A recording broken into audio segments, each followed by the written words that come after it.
자, 투자 전략까지 함께하는 이승조의 팔로우 더 머니 바로 시작합니다. 이승조 대표님 모셔보도록 하겠습니다. 대표님 안녕하세요. 예, 안녕하세요. 네, 대표님 오늘 또 시장이 간만에 강한 상승세를 보여줬습니다. 코스피가 1%, 코스닥 2.36% 강하게 움직임을 보여주고 상승을 했는데요. 국내 증시는 좀 일단 뭐 미국과 중국이 좀 도와주는 모습이 있었다라고 보여주고 있는데 어떻게 보셨나요? 도와주는 모습이 있었는데 앞으로가 더 중요하겠죠. 앞으로가. 근데 지금 계속 그 나쁜 쪽만, 불확실성만 보면 어떤 의사결정을 할 수가 없어요. 그런데 우리가 실전 매매에서는 그러니까 글로벌 변수 우리가 어떻게 할 수 없어요. 그렇죠. 우크라이나라는 러시아나. 근데 그거를 냉정해 보면 그 극단적인 공포가 시간이 지나면 어떻든 간에 뭐랄까 종전이 되든 협상이 되든 이런 코스로 갈 거예요. 그거는 우리가 시간을 모를 뿐이지 확실하게 아는 거고. 그다음에 또 중국발 급락 파동이 나왔죠, 어저께. 그런데도 우리는 오히려 건설이나 건자재나 우리 그 당선인에 관련된 내부 문제는, 외부는 우리는 어쩔 수 없어도 내부의 문제는 분명히 정책적 방향성은 이제 분명히 알잖아요. 그쪽 관련된 종목을 압축할 수도 있고. 그러니까 뭐라 그럴까, 항상 내가 느끼는데 이런 공포가 오고 불확실이 오고 할 때는 싸움의 대상, 내가 매매하는 대상을 가장 타겟을 줄이고 압축하는 게 난 제일 중요한 것 같아. 이걸 전체를 다 보고 전체 하다 보면 아무것도 행동 못하고 오히려 그러면 공포니까 현금 만들어 놓는단 말이야. 그럴 때 오히려 지금 나쁜 상태에서 팔아갖고 다시 새롭게 살라고 그러는데 오히려 판 단가보다 오르면 못 사게 되거나 더 떨어지기 바라요. 그래서 떨어지면 해야지, 떨어지면 하다가 이런 장에서 갑자기 확 급등하는 것들이, 왜냐면 내일 당장이라도 협상 종전 선언된다거나 또 불확실성이 제거된다는 변수가 딱 나오면 여기서 그동안 눌렀던 거에 대한 작용 반작용은 크다고요. 그거 맞출 수 있는 사람 아무도 없어요. 그러니까 제가 이 시간 통해서도 계속 강조하는 게, 미국은 테슬라하고 우리는 비트코인 갖고 아니면 애플 몇 가지 종목만 딱 정해서 공포가 올 때 쌓여질 때 사놓자. 그리고 평균 단가 맞춰 놓으면 작용 반작용으로 뭔가 환경이 개선되거나 불확실이 제거될 때 급락한 거에 반 정도는 순식간에 오를 수 있다. 그런 걸 노리는 게 낫지 않나. 마찬가지로 뭐 중국 증시도 그렇고 우크라이나 변수에 의한 작용 반작용도 그렇고, 우리가 최근에 유가가 130불 갈 때 200불 난리치지만 지금 90불 때까지 빠져요. 이런 거 맞출 자신 있어요? 그러니까 제가 이 시간 통해서 엑스모빌 하지 말고 급등 때 오히려 그것 때문에 올라갔던 관련된 석유 관련된 종목이라든지 천연가스라든지 이런 것들은 오히려 급등 때 때려놓고 다시 보는 이런 전략을 계속 강조해 드리는 것도 현장 위주죠. 그러니까 어떤 면에서는, 그러니까 예측의 불가능성, 불확실성에서는 가장 중요한 게 쌀 때 타켓을 압축해서 사갖고 그게 개선이 됐을 때 그때 대응하는 전략이 지금은 현재는 최고의 전략이 아닌가. 그거를 우리는 자꾸 이렇게 확인하려고 그러고 점을 맞추려고 그래요. 확인하고 하시죠가 제일 무책임한 가이드 같아요. 제가 실전에서는 확인하면 늦거나 갔다 해서 확인해서 다 누구나 이제 됐습니다 할 때 막상 확인해 보세요. 이미 잘못하면 꼭지 잡거나 애매할 때 들어가요. 그러니까 제가 항상 가이드에서 확인하고 합시다. 저는 그거는 반대입니다. 오히려 공포 때 분할해서 사서 오히려 상황이 개선되거나 할 때 그때 오히려 비율 매도하는 전략이 효과적이지 않겠나, 이렇게 생각을 합니다. 그러니까 요컨대 좀 우리가 컨트롤을 할 수 없는 대외적인 변수들은 좀 살짝 옆으로 치워두고 우리가 확인할 수 있는 국내 증시 위주로 좀 보는 게 현재 좀 맞지 않은가라는 생각을 하게 되는데요. 대표님 말씀에서도 앞서서 우리 국내 증시는 좀 다른 움직임을 보여주고 있다라고 하셨는데, 특히나 지금 당선인 관련된 종목들, 섹터들이 강한 움직임을 보여주고 있어요. 정책과 공약 관련된 그런 부분들 중에서 어떤 섹터가 가장 유력하다, 앞으로 더 상승할 가능성이 있다라고 보시나요? 당연히 우리가 계속 강조하는 건설, 건자재 쪽이죠. 저는 뭐라 그럴까? 작년부터 이 시간 통해서 계속 뭐 아파트 3대장만 사놓고 뭐 눈에 보일 때까지 3년이든 길면 2030 가보자 하는 전략을 세웠는데, 저는 이게 왜 시작이라는 느낌이 드냐면, 이 자료가 마음에 들더라고요. 여러분들 이거 보시면 이게 이제 그 이베스 투자증권에서 만든 자료인데요. 네네. 지금 이제 SOC라든지 뭐 간단히 얘기해서 재건축 그리고 신규 아파트 건설 아니면 리모델링 여기에 따라 순서들이 다르는 것 같아요. 어떤 순서가 다르다는 말씀이실까요? 상승을 나타내는 순서가 차별화된다는 말씀이신가요? 그러니까 만약에 빈 땅이면 그냥 지을 수 있잖아요. 그런데 지금 최근에 뭐 서울 지역에 빈 땅이 드물죠. 그러면 부셔갖고 거기를 다시 져야 돼요. 그러니까 압구정을 예를 들면 현대아파트를 재건축할 때 부셔갖고 질 때 거기에서 뭐가 제일 먼저 들어가? 그러니까 여기 보면 주택공사 플러스 이렇게 프로세스에 아파트 공사를 할 때 그 철고, 그 기초 및 지하 골조, 뭐 시멘트 이런 것들 순서로 갈 때는 이 시멘트 건자재 관련된 종목들이 먼저 갈 거고, 그 다음에 나는 그냥 리모델링 할래. 리모델링? 그럼 리모델링 하면은 오히려 KCC 글라스, LX 하우시스, 대림유업이라든지 뭐 이런 대림비엔코 뭐 이런 것들이 뭐 같은 한샘이라든지 그런 것들이 먼저 또 들어갈 거 아니겠습니까? 그러니까 요 차이가 순서의 차이는 주는 것 같아요. 그래서 건설, 건자재, 그 다음에 시멘트 그리고 철강 이런 것들을 쫙 나눠놓고 지금 아파트 3대장이 간다고 그래도 그 순서들이 차별화를 둘 것 같아요. 그래서 이 그림을 우리가 굉장히 복잡하지만 이거 자주 보셨을 거야. 잘 안 보이시죠? 네. 좀 대표님이 설명을 해주시면 요번에 조금 더 요 제일 작은 삼각형이 1월 27일 날 엔솔 상장할 때 현대건설이 38,000원, DLENC가 106,000원, GS건설이 36,000원. 요 가격대.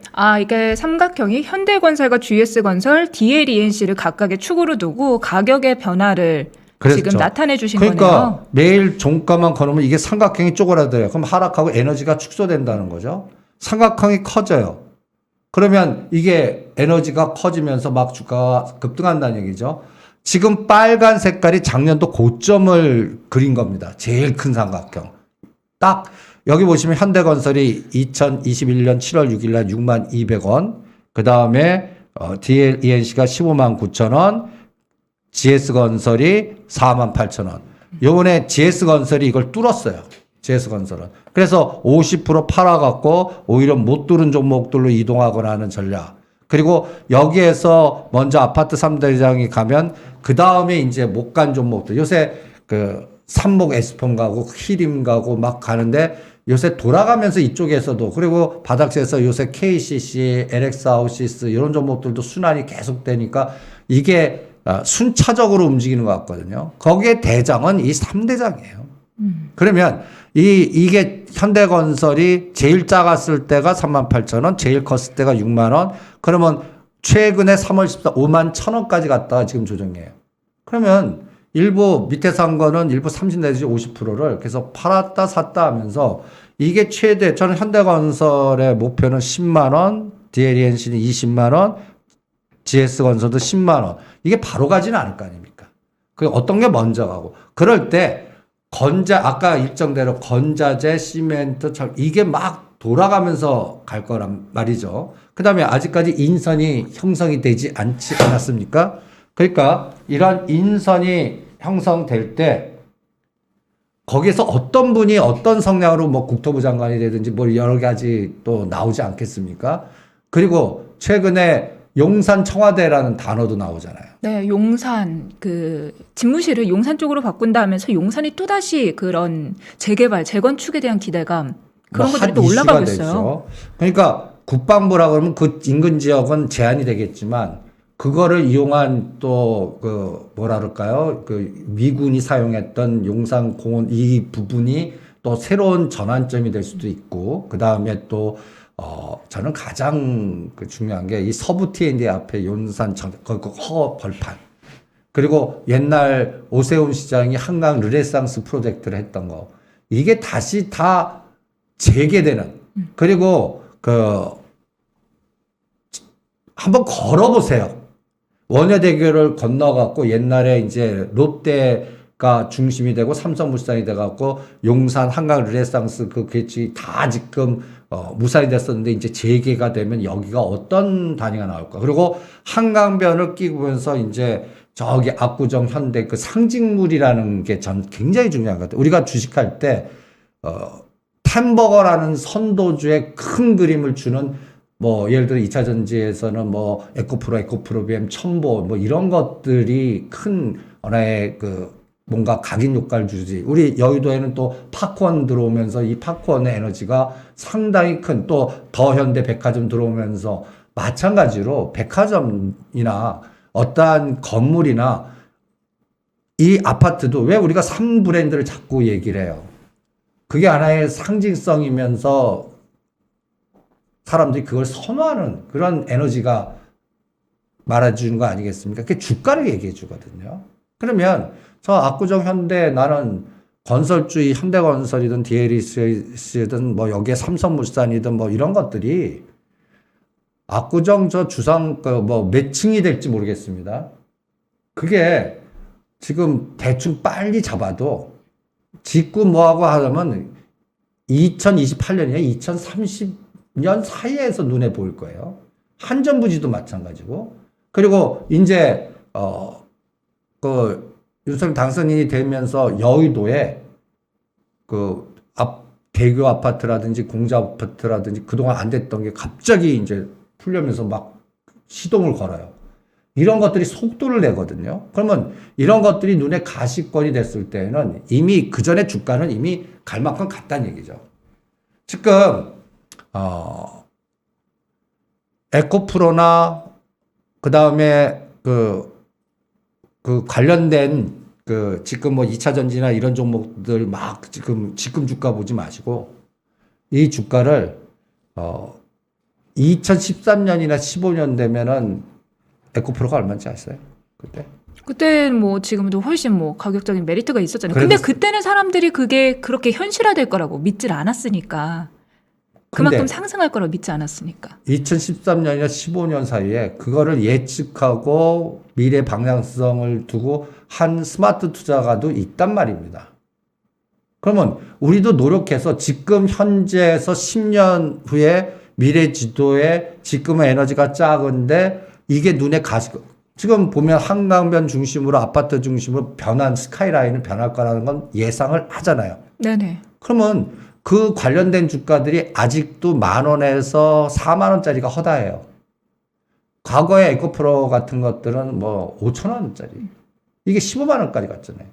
그런 시대를 관통하는 종목들은 트레이딩 하지 말고 일부 30%, 50% 단기간에 급등하면 팔았다 샀다 하지만 중심은 계속 끌고 가는 그러한 어떤 중심이 필요한 것 같은데, 저는 요번에 새 정부가 들어오면서 전 세계가 어떻게 됐던 간에 저는 이 방향성은 이제 시동을 걸어서 레츠고다. 그러면 순서가 있겠죠. 그렇죠. 건설주에서 지금 계속 말씀해 주시는 게 대형주가 있고, 앞서서 말씀하셨던 리모델링 관련 섹터도 있고, 뭐 작게는 뭐 시멘트 이런 재료 관련된 단도 있고, 또 워낙 좀 작은 건설 회사들도 많으니까 이걸 좀 섹터별로 구별을 해서 얘기를 하면 훨씬 더 좋을 것 같아요. 그렇죠. 그래서 오늘 그동안 눌렀던 KCC 건설이 갑자기 그냥 20%대 급등을 하고 막 이런 것들이 왜 나오냐?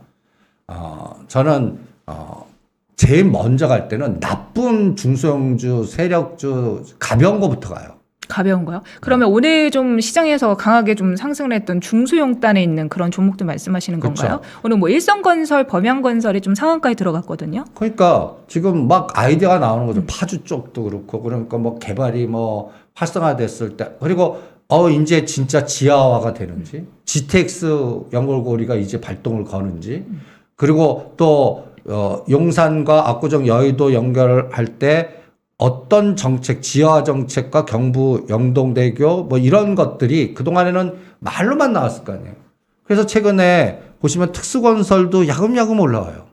그러니까 그와 관련된 좀 중소형단의 저가 대형주부터 먼저 가고 이 사이즈가 큰 현대건설이나 DLENC나 이런 GS건설은 저는 계단식으로 올라가는 것 같아요. 근데 대표님 지금 말씀 중에 제가 조금 정리가 필요한 게 특수건설이나 이런 거는 지하와 관련된 모멘텀이고 현대건설, GS건설, DLENC는 아무래도 사람이 거주하는 그런 건설에 대한 걸로 엄밀히 말하면 좀 섹터가 구별이 되잖아요. 그러니까 그런 쪽으로 좀 나눠서 보는 거죠, 지금. 그러니까 이럴 때 우리가 수학으로 보면 집합을 만드세요. 집합이요? A 집합은 지하와 그 다음에 그 관련된 것들만 모은 거. 그 다음에 또 하나는 리모델링 관련된 것만 모은 거. 또 하나는 도시 재생이나 도로나 이런 항만이나 이러한 것들만 까는데 SOC 관련된 부분. 그러한 정부 정책의 인프라 관련된 건설 쪽 관련된 것들. 실적으로는 또 아파트 관련된 거. 이러면 이게 구분될 수가 있어요. 그러면 대충 집합을 크게 한 아까도 5개 이상 만들 수가 있어요. 거기에 종목별로 보면서 어떤 게 튈 때 같은 섹터에 안 가는 게 있어요. 그러면 여기서 그 상대 속도를 이용하는 매매만 하더라도 1년이 갈 거라고 봐요. 1년 동안 내 전체 자산에서 건설 건자재 중에 그 순차적인 순환만 노리고 집중하는 것도 오히려 그 전략이 시가상위 20개 종목 투자하는 것보다 낫다고 봅니다. 지금 대표님 말씀을 요약해보면은 다른 거 가지 말고 건설주 안에서만 놀아도 그 섹터별로 나누면 충분히 시장에서 순환매를 다 즐길 수 있다. 왜 그러냐면 우리가 BBIG 생각해 보세요. BBI죠. 예. 그러니까 어떤 에너지가 나올 때는 정부의 정책이 생기고 그다음에 여러분들을 브랜드화 시킬 수 있는 빅데이터가 나옵니다. 단어라고 그러죠. BBIG. 그럼 거기에 또 펀드가 만들고 ETF가 만들면서 거기에 자금이 들어오고 거기에 편입된 종목의 순차에 따라서 이렇게 되면서 이거를 1년이나 3년 쫙 끌고 가요. 그래서 BBIG가 펀드 만들면서 시작됐던 종목들이 한꺼번에 쫙 간 게 아니에요. 거기도 순차가 나면서 선도주, 대장주. 여러분들 보면 에코프로, 첨보 뭐 이런 종목들이 같이 쫙 간 거죠. 이게 다 시차가 있어요. 그러니까 이런 거 같이 지금 앞으로 이제 우리나라의 정책의 그 방향성을 주는 정부가 5월 달부터 바뀌면서 이제 시작을 하고 인선 작업하면서 앞으로 끌고 가는 거 아닙니까? 그리고 그 3년에서 5년. 그러니까 저는 3년은 이 에너지는 계속 확장형 에너지라고 봐요. 집권 이제 1년이나 2년 정도밖에 안 남았으면 약간 노이즈가 나오거나 이제 또 정책도 변화되거나 이런데 초창기에는 시도하는 에너지가 얼마나 세겠어요. 그러니까 그리고 그동안 계속 눌러왔던 부분이에요. 그럼 이게 폭발한 거거든요. 그럼 이 폭발한 에너지가 아직까지 예를 들어서 아까 1월 27일 날 엔솔 때 삼성 그러니까 대장주가 현대건설 38,000원, 그 다음에 GS건설 36,000원, DLNC 10만 원이라면 저는 일단 이 가격대를 배를 일단 봐요. 지금 현재 가격보다 2배 이상 갈 것이다. 배 정도 에너지는 분명히 나옵니다. 근데 그 기간을 조금 길게 현 정부 동안으로 말씀을 하시는 거죠? 그러니까 2025년까지 그 3년의 에너지를 보는 거죠. 그 3년 정도 되면 가시권이 보일 것 같아요. 그 눈에 좀 올라가는 건물들도 보이고. 그러니까 간단히 얘기해서 지금 당장 제가 여의도에서 20년 차 사는데 그동안에는 안 돼 하다가 당선인이 딱 나오고 나서 지금 얼마 지나지 않았는데 영등포 연락이 와요. 뭐라고요? 왔어요. 그래서 이제 곧 저기 대교나 이런 데는 벌써 분위기가 달라져 갖고 물건이 쏙 들어가고 그 한강변에서 먼저 하는 것들이 벌써 이 바닥에는 벌써 돌아요. 벌써 이게 온도 차이를 느끼잖아요. 그리고 용산이라는 화두. 저는 이게 굉장히 중요한 것 같아요. 용산이 단순히 건설 이상의 의미를 가지고 있다라고 지금 말씀을 하시는 것 같거든요. 그렇죠. 왜냐하면 용산 쪽에 그동안 우리나라가 눌렸던 그 미군이 주도한 그래서 우리가 우리나라 거지만 우리나라 영토라고 주장할 수 없는 이 부분이 이제 우리나라한테 오면서 대통령께서 그냥 국방부 고산에 거기가 딱 그 자리들이거든요. 그러니까 이태원서부터 한남동을 거쳐서 저기 후암동까지 가는 그 밴드가 이제 용산 청와대가 딱 들어오면서 거기에 어떠한 그림 그리고 그 한강대교를 건너면서 저기 서울역까지 그 큰 대로들 그 양측으로 갈라지면서 여기에 한미 아모레퍼시픽도 있고 그 다음에 이쪽에는 롯데그룹이 하려고 그랬다가 그러니까 지금 다 그냥 허벌판에 이렇게 뭔가 을씨는해요. 공터로 남아있죠. 이게 이제 재개발이 되면서 확 바뀌는 느낌.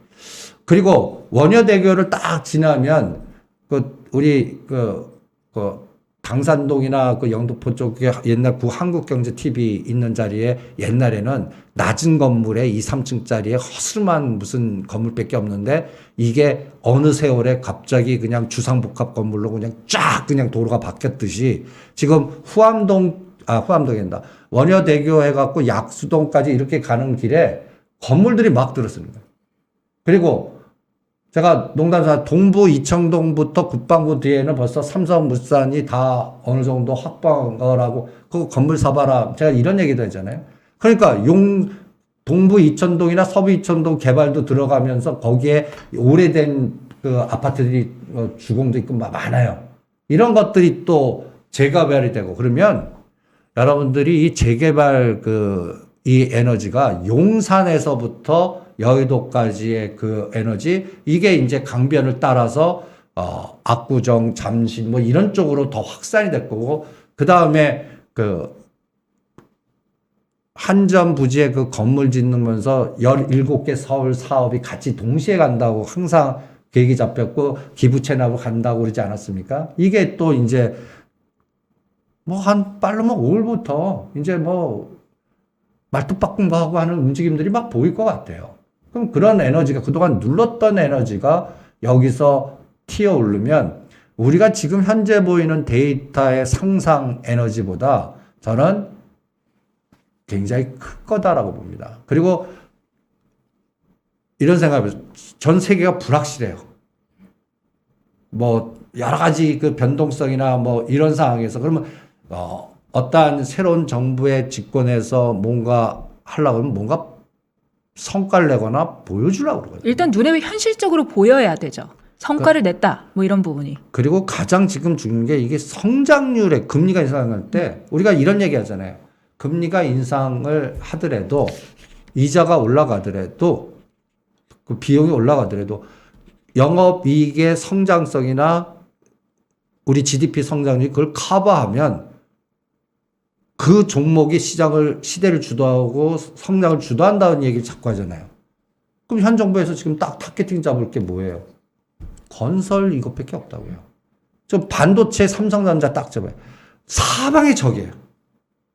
사방의 적이라고요.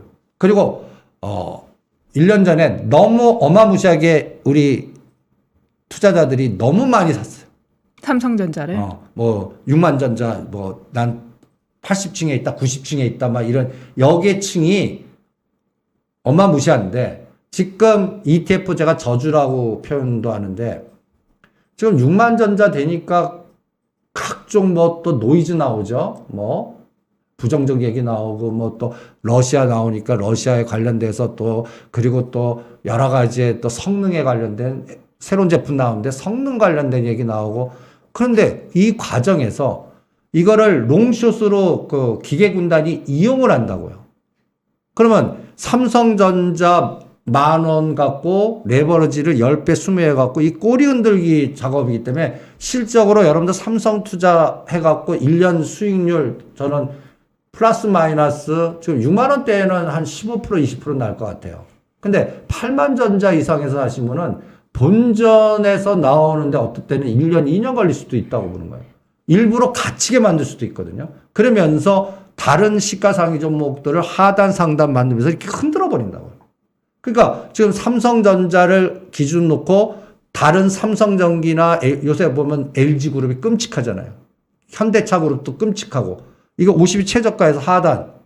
그러면 삼성전자 애매하게 조금 오를 때 이 하단에 있는 게 상단까지 올릴 수 있는. 그러니까 꼬리가 변동성이 더 클 것 같아요. 그러니까 삼성전자는 저는 투자 수익률로서는 형편없는 종목이라고 봐요. 네, 그러니까 지금 말씀을 요약을 해보자면 용산은 단순히 건설 이상의 의미를 가지고 있으면서 새로운 정부가 나와서 좀 가시적인 성과를 보여주게 우리 국내 내부적으로 건설 경기를 부양시키면서 다양한 SOC 관련된 사업으로 연결이 되어질 수 있다. 또 오세훈 서울시장이 말하고 있는 용산 개발과 강남 권역화하는 부분하고도 또 포인트가 연결이 되기 때문에 건설주를 보실 때 다양한 부분을 또 함께 참고하시면서 보시면 좋을 것 같습니다.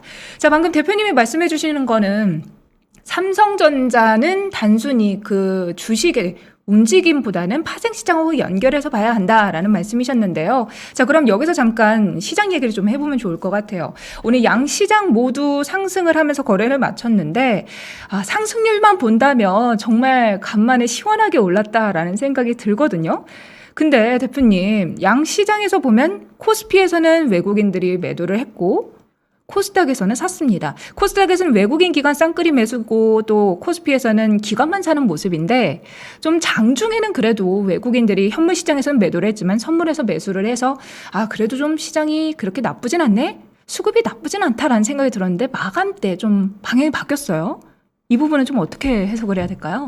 그러니까 오늘은 보면 막판에 그 홍콩 그 유어 총리가 부총리가 그 시장 안정화 자금 또 공적 자금 비슷하게 그 자금을 투입해 갖고 시장을 살리겠다라는 게 그러니까 한 나라의 인덱스가 오늘 항생이 8% 이상 9%까지 급등합니다. 7% 개별 준 줄 알았어요. 이게 이제 꼬리 변동성이거든요. 그러니까 이런 종목들은 급락할 때 떨어지는 때 거기에 관련된 걸 사야지 이게 하루에도 인덱스가 7에서 10% 올랐다 빠졌다는 건 불안하다는 불확실성을 얘기하는 거예요. 그런데 오늘 어떤 구조가 있었냐면 아직도 현물과 선물에서는 때렸어요. 외국인이 계속 그 2월 24일부터 죽여요. 그러니까 11월 삼성전자 하나 예를 든다면 11월 12일 날부터 외국인이 사갖고 2월 중순까지 5조를 샀는데 2월 14일부터 현재까지 1조 한 7, 8천원 팔으면서 시장을 8만 원짜리를 저점 6만 8천 10월 13일 저점까지 그대로 뺐어요. 저는 이거 롱숏이 기업 분석하지 말라고 그래요. 기계군단이 올려놓고 빼고 하면서 이 뒤에 합성을 시켜갖고 인덱스 변동성을 거의 한 300포인트를 마음대로 할 수 있고 그 다음에 선물로는 4, 50포인트를 마음대로 할 수 있어요. 삼성전자 10,000원 갖고. 그런데 저는 이게 더 복잡해졌다라고 생각합니다. LG 에너지 솔루션 때문이죠. 그렇죠. 그러니까 옛날에는 삼성전자, SK에너지 둘 다 오르고 하나 빠지고 네 가지 세상의 조합만 봤으면 되는데 이제는 8가지 세상을 봐야 돼요. 보면 삼성전자 오르고 LG 에너지 솔루션 오르고 SK에너지 오르면 1번 세상. 가장 나쁜 세상 삼성전자 빠지고 엔솔 빠지고 SK 빠지면 8번 세상. 그래서 오늘 1번 세상이 나온 겁니다. 네. 그럼 매일매일 여러분들이 오늘은 삼성전자 오르는데 엔솔 빠지고 SK 그러면 3번 이거 이제 알아야 돼요. 이 번호를 번호 알아야 됩니다. 여러분들 이걸 이해 못 하시면 내가 갖고 있는 삼성전기 어떻게 해요? 기아 어떻게 해요? 현대차 어떻게 해요? 여기 다 녹아나는 겁니다. 그러니까 삼성전자 여러분들 갖고 있는 지금 뭐 삼성 SDI든 LG화학이든 엔솔이든 기아 뭐 이런 종목들이 뭔가 상승률이 그나마 10에서 15% 주려면 삼성전자가 3에서 5% 에너지가 나와야 돼요. 7만 5천 정도까지라도 올려줘야 다른 것들의 순환이 나온다. 그리고 그게 인간이 아니다. 노상 합성돼 갖고 왔다 갔다 하는데 여기에서 변동성 게임이 형성이 되고 이거는 이벤트를 이용하는 거예요. 나스닥이 급락했어요. 나는 어떻게 디자인하면 오늘 시가 저가 만들었고 땡겨버릴 수 있는 거예요. 또 호재가 나와서 나스닥 급등했어요. 올려놓고 죽여버릴 수 있는 거예요. 그러면 여러분들 이 시가상위 종목도 한 30개 갖고 계신 분들은 그냥 녹아난다고요. 그래서 내가 삼성전자나 SK하이닉스나 제가 SK하이닉스도 13만 원대 가장 좋다고 얘기할 때 오히려 70% 때려버려라. 그리고 11만 원. 제가 그때 그 판단할 수 있는 것도 SK하이닉스를 이제는 롱에서 숏으로 바스켓 넣을까봐. 근데 넣으면서 죽여버리거든요. 그러니까 저는 시가 20개는 기업 분석하지 마라. 뭐 재무 분석이 어떻고 뭐 오히려 매일매일 천군 백군이 줄다리기 하면서 청문 쪽은 그러니까 예를 들어서 올라가는 바스켓, 롱 바스켓, 숏 바스켓에 이 종목이 매매 주체별로 외국인 금융투자 연금에서 롱으로 들어가는지, 삼성전자는 누구는 롱 들어가는데 금융투자는 숏으로 들어가는지, 이런 거 파악하는 게 더 중요하다. 그러면 지금 이제 시장의 움직임, 지수가 올라갔다 떨어졌다, 시가총액 상위 종목들의 움직임에 뭐 상승을 했다, 하락을 했다보다는 우리가 개별 종목 위주로 조금 더 집중을 해야 될 수밖에 없는 상황이다라는 생각이 듭니다. 자, 그러면 대표님 다시 당선인 관련된 섹터로 돌아가 봐서 우리가 좀 단기적으로 기대할 수 있는 건 이쪽이니까요. 원전 관련주 얘기를 좀 하면 좋을 것 같아요. 건설주 얘기를 좀 많이 했으니까 원전주 이미 좀 기대감 때문에 많이 상승을 했는데 좀 단기적으로 조정을 받을지라도 장기적으로는 우상향을 하지 않을까라는 기대감이 있거든요. 대표님 어떻게 보시나요? 저는 트레이딩 구간이지 원전주를 이 방송 들으시면 2만 원 항저기에서 2, 3만 원대 해갖고 10만 원대 하지 말라고 그랬습니다. 그리고 지금은 7만 원과 10만 원에서 트레이딩 구간이지. 그리고 실적으로 현 정부가 원전을 한다 그래도 저는 실행 과정에서는 시차나 쉽지 않을 거다라고 판단합니다. 간단히 얘기해서 현지 가서 님비 현상도 있을 거고 그 다음에 등등등등. 그래서 오히려 나는 두산중공업이나 그 다음에 한국전력이거나 요새 이제 상대 수익률이 오히려 서전기전이나 나쁜 그러니까 중소형딸 거기도 뭐 일진전기 뭐 선도 그러니까 전력 설비나 인프라 관련된 종목들 원전보다 원전의 중심 종목은 일단 박스에 갇혀 있는 것 같아요. 그리고 실행 가능성은 저는 솔직히 공약은 그렇게 내세웠잖아요.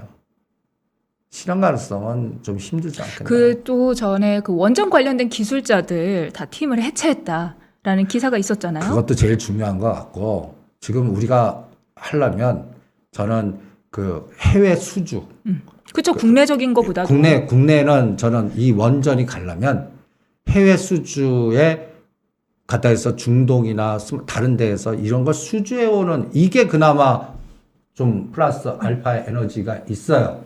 그런데 이미 위치는 초과 수익률은 전 큰 게임은 아니라고 봅니다. 오히려 여러분들한테 수소 에너지로 권하고 드리고 싶어요. 수소 에너지요? 예. 아니면 한국 전력. 그리고 우리가 그러니까 아직은 지금 문재인 대통령 이 정부는 BBIG라든지 신재생이라든지 이런 거 아닙니까? 요번 이제 새롭게 아이디의 단어가 하나 나왔어요. 어떤 거죠? 초격차. 초격차 시대. 초격차 시대. 그럼 초격차 시대에 관련된 단어들이 그게 디스플레이 기술. 그러니까 이제 디스플레이 기술에서 이게 이제 메타버스를 더 확산시키고 시스템 반도체를 확산시킬 수 있는 디스플레이 기술. 그 다음에 또 하나 중요한 게 저는 이게 수소차 이게 아니라 수소 에너지요. 수소 에너지. 그러니까 수소 트럭, 수소 배가 아니라 어떠한 스마트 시티나 전력 설비나 이럴 때 수소를 통한 전력을 방출하는 이 시스템. 또 수소 충전소. 앞으로 이제 예를 들어서 GS 리테일이나 BBIG나 하면 어느 지역에 수소 충전 나오는데 거기가 어떤 인프라가 될 거예요. 편의점도 있고 카페도 있고 뭔가 그래서 수소 충전하면서 이게 확산되는 이런 걸 전국에 몇 개를 놓느냐라는 그런 이게 또 어떤 면에서 부동산 투자거든요. 인프라. 근데 또 수소라고 하면은 수소 연맹 해가지고 뭐 대기업들이 함께 협의를 해서 또 연맹체를 발족을 하고 했는데 사실 이렇다 할 만하게 나라에서 뭐 법적으로 허용을 해준다거나 이런 부분이 좀 미비했어요. 법이 바뀌어야 돼요. 그러면 법 바꾸고 초격차 펀드가 만들어지면 돈이 꽂히거든요. 이게 시차가 아직도 1, 2년 남았어요. BBIG도 돈이 들어와서 1조 정도 되니까 이게 큰 에너지가 나왔죠. 저는 수소 펀드나 이런 초고속 펀드 이쪽 관련된 거는 한 10조 규모가. 왜냐하면 각 그걸 주축하는 게 포스코, SK그룹, 가장 중심에 또 현대차그룹. 이런 그룹들이 중심이 되니까 그 에너지가 돈을 모아갖고 하나의 큰 틀을 만들 것 같은데 이거 대충 1년 걸려요. 작년 10월 때 수소펀드 나올 줄 알았더니 이게 안 나와갖고 그것도 지금 겨우 아직도 구체화되지 않거든요. 돈이. 그러니까 실제 어떠한 정책이 우선되고 법이 바뀌고 돈이 꽂히면서 실제 시행되는 이 시차가 이 수소도 이게 3년 이상은 걸릴 것 같아요. 근데 대표님, 원전 같은 경우는 직접적으로 당선인이 신하로 3, 4호기 착공 가급적 빨리 하도록 하겠다. 뭐 이런 구체적인 단어를 밝힌 바가 있는데 수소와 관련해서는 이렇게 좀 세부적으로 이야기가 나온 게 없어요. 그러면 상대적으로 직접적으로 언급을 한 쪽으로 조금 더 힘이 실리는 게 맞는 거 아닌가요? 근데 주가 위치가 저는 전력 설비 쪽은 오케이인데 원전 관련주는 오히려 약간 살짝 해서 우주로 빼고 싶어요. 그러니까 예를 들어서 원전 관련주 한전기술이나 한전 KPS보다는 한국항공우주나 하나시스템이나 현대로템을 꽂히고 싶고 그 다음에 아까 얘기한 그 서전 기전이 갔어요. 그러면 그 밑에 단에 자전자, 일진전기, 선도전기, 광명전기 이런 밑에 단의 종목들이 마치 건설주가 갑자기 그냥 일성건설이 급등하고 이런 것들이 오히려 상한가나 이런 게임들이 순환이 돼서 아직까지 구체화되지 않았기 때문에 이런 것들에 대한 모멘트 게임이 더 크지. 그리고 실제는 이제 공약으로 얘네고 실행을 하시겠다고 그래요. 실제 닥쳤을 때의 상황은 또 예의가 달라요. 그래서 이번에 인수위원장 맡으신 그 안철수 인수위원장이 나온 5가지 단어가 난 제일 중요한. 그분이 초격차 펀드 얘기하면서 디스플레이, 반도체 쪽 기술, 신기술하고 가장 중요한 거 수소. 단어를 왜 얘기를 했겠냐. 이게 다 보이지 않는 정치적 에너지나 기업에 이제 기업이 실어줘야 되거든요. 돈도 꽂고 일자리도 창출하면서 이게 저는 오히려 더 효과적인 상승률 에너지가 그쪽이다. 그러니까 더 망가진 것들 중에서 더 급등하지 이미 급등한 거는 눌림목 줬다가 트레이딩 구간이에요. 그러니까 한전기술은 트레이딩. 그런데 일진다이아나 일진하이솔루스나 현대로템이나 지금 망가져 있는 것들은 오히려 큰 게임, 더블 이상의 게임. 그리고 또 하나 우리가 전력설비라는 쪽을 한번 뒤져봐요. 거기도 굉장히 세분화시킬 수 있어요. 전력설비도. 이게 또 그 한국전력에 납품하는 건지 또 이게 또 어떤 장치만 부품단으로 만드는 건지 인프라를 까는 건지 이런 것들이 다 다르거든요. 그리고 이 전력설비나 이런 것들은 어디까지 하면 스마트 시티, 스마트 팩토리하고 가장 또 중요한 게 있어요. 이게 5G를 건드립니다. 그럼 대표님 앞서서 말씀하셨던 걸 살짝 정리하고 5G로 넘어가도록 하겠습니다. 자, 지금 말씀을 정리를 해보면 원전 관련 섹터 분명히 뭔가 실효적인 얘기가 나올 수 있지만 위치가 너무 높다라는 말씀이세요. 상대적으로 지금 덜 오른 섹터에서 기회를 잡는 게 훨씬 더 좋을 것 같고 그쪽에서는 우리가 또 수소와 함께 우주 항공 말씀을 해주셨으니까요. 체크를 해주시면 좋을 것 같고요. 또 안철수 위원장이 직접적으로 언급을 한 5가지 섹터에 수소가 포함됐다는 부분에서 그동안 수소연맹도 좀 발족을 하고 수소 쪽으로 좀 힘을 싣는 것 같은데 별다른 움직임이 없어서 좀 실망하셨던 분들 체크를 함께 하시면서 보시면 좋을 것 같습니다. 자, 이 모든 게 5G와 연결이 돼 있다라고 하셨는데 인프라 때문이죠? 당연히 인프라 때문이죠. 지금 보시면 지금 우리가 해외 부분에서 제가 가장 크게 수주할 수 있는 것들이 스마트 시티, 그 사우디 그 내용 거기에 이제 거기도 원전 들어가지 수소 에너지 들어가지 여기에 또 관련돼 갖고 수소 트램 들어가지 이런 것들 삼성물산도 연결돼 있고 삼성 엔지니어링도 연결돼 있고 이런 부분이 아직까지 구체화서 수주에 발달을 한 게 그냥 요새 보면 삼성물산이나 엔지니어링이 좀 들어오는 것 같고 아직까지 확산의 과정은 아직 아니에요. 근데 협상은 계속 하고 있는 것 같거든요. 그래서 저는 어떤 생각이 드냐면 이번에 우크라이나하고 러시아의 이런 전쟁 관계, 그 다음에 미국과 중국 간에 보이지 않는 금융 전쟁, 그리고 옛날에 사우디는 심지어는 미국의 혈맹이라고 그랬어요. 그래서 70년대 저 키신점이라 그래가지고 오일머니 예. 달러로 결제하게 되는 거 말씀하시는 거죠? 근데 이제 사우디가 중심이 이제는 위안화로 위안화 연결시키겠다라고 선언한다는 얘기는 벌써 이 중동 지역의 그 맹주 역할을 하고 있는 사우디는 벌써 중국에다가 이 중심이 이동됐다는 얘기예요. 그 집권하시는 그 왕세자가 완전히 친중파거든요. 그리고 카타르의 노스필드 프로젝트도 가만 보시면 이게 또 중국에 그걸 그 집중해서 돈 갖다 놓고 꽂아갖고 하는 게 중국 기업이라고요. 자금. 그리고 이 사우디 내엄도 보면 이게 다 보이지 않게 금융으로도 다 연결돼 있어요. 근데 거기에 뒤에는 저는 중국 자본이 있습니다. 근데 지금 앞서서 5G 말씀하신 거랑 중국 자본하고 또 어떻게 연결이 되나요? 중국 자본이 5G로 좀 자금을 대서 우리나라에도 좀 영향을 준다라고 말씀하시는 건가요?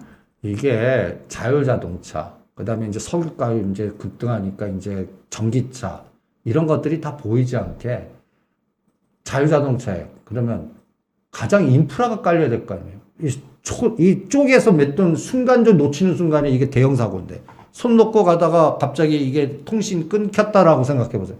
그러니까 그런 기술의 인프라라는 게 어마무시한 이게 그 큰 설비 투자거든요. 정부의 정책도 필요하지만 그런데 중국이 여러 가지 큰 정책 중에 요새 동수서산 프로젝트가 있어요.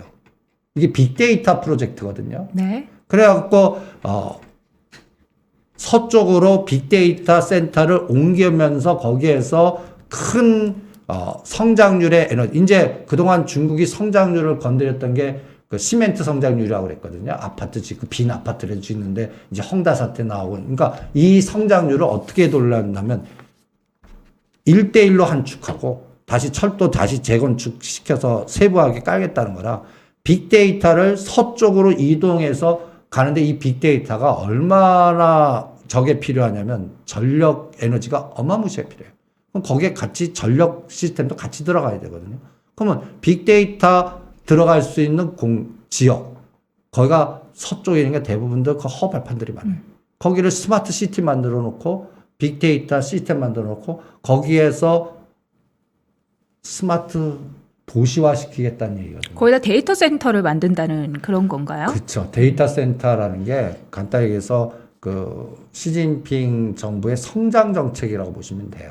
그럼 대표님 5G 하면은 사실 뭐 크게 봐서는 뭐 KT 같은 통신주도 되고 오이솔루션, 뭐 이노와이어리스, RFICC 뭐 되게 많잖아요. 그 중에 어느 종목이나 어느 쪽을 우리가 조금 더 집중을 해볼까요? 저는 대장은 KT 그리고 이제 여러분들 그 KMW나 그 RFICC나 오이솔루션 보면 끔찍할 겁니다. 거의 그 1년 반이나 2년 동안 그냥 우하향의 하락각도만 봤거든요. 그러니까 저는 또 이런 생각이 들어요. 동수서산 들어가면서 ZT라는 회사하고 우리나라 KMW, XY축 놓고 매일 선을 또 거보는 거예요.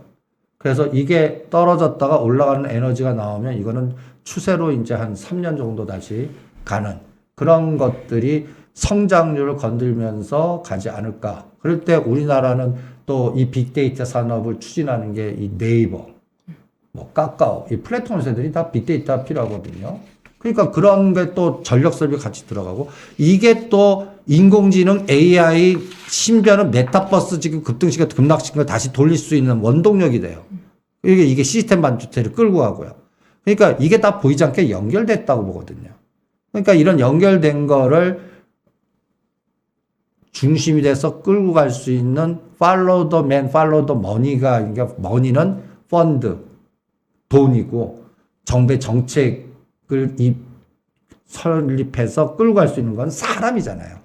저는 이게 5월부터 시작이라고 보거든요. 그래서 지금 여러분들 투자할 때는 여러분들 치 떨고 끔찍한 걸 들여다보시는 게 나아요. 제가 보기에는. 이제 건설주도 금년 1월 달까지는 끔찍했잖아요. 그죠? 근데 사람이 바뀌면서 에너지가 갑자기 180도로 확 바뀌잖아요. 그러면서 52주 최고가를 찍는다고 GS건설 같은 게. 그러면 얘는 이제 3년에서 5년 시동 건 거예요. 그러면 아직까지 시동 안 건 섹터인데 정부가 정책적으로 방향성을 단어를 만들어서 초격차 5가지 물줄기를 얘기해 주고 있거든요. 거기에서 5G 아직까지 바닥끼고 있고 수소 바닥끼고 있고 그 다음에 우리도 빅데이터 산업 이제는 저는 오히려 카카오보다는 네이버를 더 좋게 볼래요. 이런 정치적인 팔로우 더 맨 인맥이라든지 카카오는 다 쪼개놨는데 이제 카카오 하나만 보겠고 오히려 이제는 다른 쪽을 보겠어요. 그래서 네이버가 우리가 30만 원대 때 이제 박인 세일이다 했고 이게 이제 또 원동력을 주나 보겠고 그 다음에 여기에서 이제 통신 인프라가 또 중요하거든요. 이게 통신 인프라에는 KT가 우리가 보면 요새 선전 보면 KT가 데이터 센터 나오고 로봇 가고 또 돌봄 나오고 어떤 노인분이 나는 KT 때문에 말하면서 이렇게 하는 것들이 보이지 않게 선전에 나오잖아요. 이게 하나의 큰 어떤 선도적인 어떤 방향성을 주는 것 같거든요. 근데 KT가 상당히 무거운 종목이고 우리가 투자하려고 하면 저 KT 무거운 걸 왜 사? 이런 논리가 피잖아요. 근데 이게 정부의 정책 방향성으로 이제 매출이나 수익성이나 이런 것들이 움직이는 세상이 된다면 이거는 그런데 그런 것들이 10만 원대는 다래요. 뭐 2만 원에서 3만 원 사이. 저는 주가가 큰 게임에 갖고 나오는 거는 이게 2만 원, 3만 원짜리가 10만 원 갈 수 있는 에너지, 10만 원에서 20만 원 갈 수 있는 에너지가 나올 수 있나? 10년 코스로. 거기서 우리가 큰 게임이 나오는 거지. 이미 10만 원, 20만 원짜리를 이게 50만 원, 100만 원 만들려고 그러면 이거는 이게 시작점이 또 달라야 되고 그 다음에 또 매출단이나 이런 것들도 다 들여다봐야 돼요. 근데 이 10만 원, 20만 원짜리가 딱 보니까 3년에서 5년 전에 10,000원부터 시작한 거라고요. 이미 이렇게 템버가 나왔어요. 이걸 더 끌고 가? 저는 아니라고 보거든요. 근데 5G 관련된 종목들은 지난 2018년 정도에 한 번씩 대세 상승을 좀 하면서 시장의 주도주로 부상이 됐었습니다. 현재는 다 위치가 조금 많이 좀 가라앉아 있는데 그럼 위치적인 에너지는 뭐 웬만한 5G 섹터에 있는 종목들 다 괜찮다고 보시는 건가요? 그렇죠. 그러니까 지금 실적도 나쁘고 왜냐면 정책이 발주 안 되고 뭔가 뭐 또 이것도 보면 5G도 뒤집어 놓고 보면 리오프닝이에요. 사람들이 가갖고 깔고 인프라 깔고 직접 사람들이 모여서 공사를 해야 되니까요. 그러니까 이제는 그게 이제 리오프닝 비슷하게 이제 시도를 할 거고 성장 정책 그리고 현 정부에서는 이거를 집중적으로 정책화 시킬 거라고 보니까 이런 것들과 연결돼서 그러니까 저 여러분들이 가장 저는 기준 삼는 게 주가는 쌀 때 사야 된다. 비싸게 사서 더 비싸게 파는 건 선수양이다. 항상 강조하는 얘기거든요. 그러니까 지금 보면 여러분들 입장에서는 3년간의 저점, 10년간의 저점인데 앞으로 3년 후나 10년 후에는 이 정책의 방향성이 우상향으로 크고 매출도 정부가 발주해주고 이익도 하면 이게 맨 처음에는 25도 각도나 찌글거리다가 갑자기 45도나 이 카지노 각도로 급등하는 타이밍을 잡을 거다. 이런 생각이 들고 원전 관련주는 벌써 카지노 각도가 왔어요. 2만 원, 4만 원, 10만 원. 그러니까 그 순서를 딱 월봉으로 딱 보면 감이 오실 겁니다. 그러니까 여러분들이 갖고 있는 종목을 일봉 보지 마시고요. 월봉이나 연봉을 비교하면 위치가 대충 나와요. 3년의 고가 저가, 10년의 고가 저가. 이런 것들 보시면 내가 여기서 싸우는데 이거 위치가 높네. 이거는 지금 완전히 그냥 바닥에서 그냥 그 관심도 없는 거네. 이런 거를 판단하실 수가 있을 거거든요. 네. 저는 그게 더 중요하다고 봅니다. 알겠습니다. 지금 뭐 시장에 대해서 건설주, 원전, 수소, 5G 뭐 다양하게 이야기를 나눠보고 있는데요. 대표님한테 좀 이 부분을 관심을 많이 가지고 계신 분들이 계실 것 같아서 좀 짚어봐야 될 것 같아요. 안철수 위원장이 그 단일화를 하기 전에 탈모 공약을 좀 내세웠던 적이 있잖아요. 근데 핵심 공약이 차기 정부에서 나타날 거다라는 기대감 때문인지 TS 트릴리온이 좀 최근에 움직임이 좋습니다. 좀 탈모 관련주 지금이라도 조금 기대감 속에서 우리가 조금 관심을 가져도 괜찮을까요? 저는 안 할래요. 근데 많은 분들이 또 관심을 가지고 있는 정책이니까. 그거는 동전주 전략이라고 표현하겠습니다. 800원이 더블도 갈 수 있고 따더블도 갈 수 있지만 그 따더블이 반토막도 될 수 있다. 그 변동성 이게 베타 변동성이 너무 커요. 그러니까 이런 것들은 꼭 어떤 느낌이냐면 위클리 옵션하고 비슷한 것 같아요. 그러니까 금액을 적게 하면서 변동성을 이용하는 거는 저는 오히려 TS보다는 위더스 제약 갖고 해요. 위더스 제약이요? 예, 그것도 탈모예요. 두 가지 탈모하면은 TS하고 위더스 제약. 근데 이것도 보면 15,000원, 10,000원. 아주 그냥 변동성이 잘못 따라가면 마이너스 30에서 50은 순식간에 나오는 종목들이. 정책이 바뀌거나 뜻대로 안 되거나 뭐 이럴 때는요. 그러니까 그런 것들은 선수 영역이에요. 선수들. 종목 금액을 적게 하고 변동성의 타이밍을 잘 잡는 분들 영역이고, 초보 투자자들은 전 옆에 또 가지 말라고 그럽니다. 오히려 저는 탈모보다 바이오. 네, 바이오 중에 이제 저는 바이오가 또 들어가고 초격차에 바이오 들어갑니다. 바이오.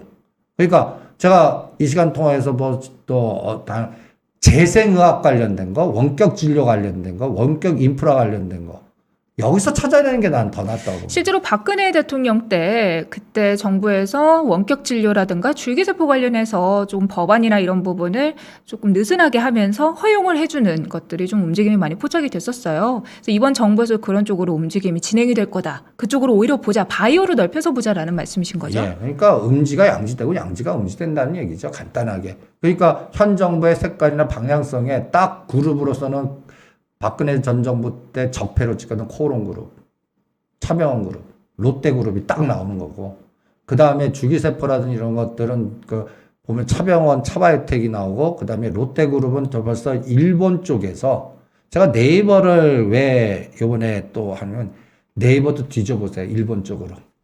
롯데하고 네이버하고 차병원이 어떻게 또 보이지 않게 연결돼서 작업을 하고 있는지. 이런 것들. 그리고 현 정부는 전 정부와 같이 일본하고의 관계를 극단적인 배척은 안 할 거다라고 생각을 합니다. 그러면은 뭔가 정책의 변화도 좀 있을 거고 사람의 왕래라든지 이런 것들. 그러면 파라다이스나 카지노 관련된 일본 관광객들이 많이 오는 또 이런 또 리오프닝 관련된 거 이런 것들을 체크하면서 대응하는 게 어떻겠나. 그래서 코롱 플라스틱, 롯데그룹, 요새 롯데쇼핑이 그래서 조가 이렇게 막 움직이는 거 아닌가라는 생각도 들고, 그래서 그래서 바이오 쪽에서도 초격자 펀드에 바이오도 지금 보면 1년 반 동안 박살난 것도 많거든요. 지금 제약 섹터, 구제약주가 코로나 와중에 좀 상승을 했고, 나머지 섹터는 많이 눌렸죠. 그런데 이제는 저는 코로나 연결된 그것보다, 그거는 요새 신풍제약이 너무 했고, 오히려 재생의학 쪽을 보고 싶어요. 그러니까 우리가 코로나에서 면역이라든지 건강이라든지 그다음에 줄기세포 동안은 내 젊음이라든지 그 재생, 나의 장기나 이런 것들을 재생시켜서 나한테 적합도에 있는 그런 세상이 되는지. 그리고 또 법률이 바뀌어야 돼요.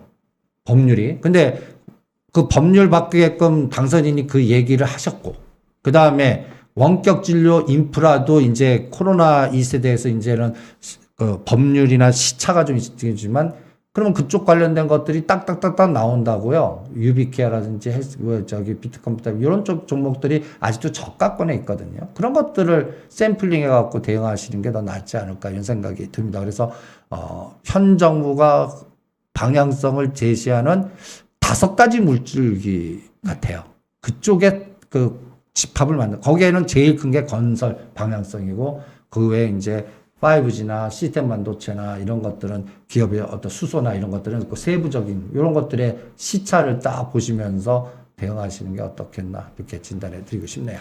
네, 새로운 정부 시작과 관련해서 많은 섹터들의 여러분들의 관심이 좀 모여지고 있습니다. 그중에서 정부 정책 실질적으로 진행이 될 만한 부분이 어떤 부분이 있고 우리는 어떻게 큰 그림을 그려야 되는지 자세하게 이야기를 청해봤습니다. 오늘 함께해 주신 이승조 대표님 감사합니다. 예.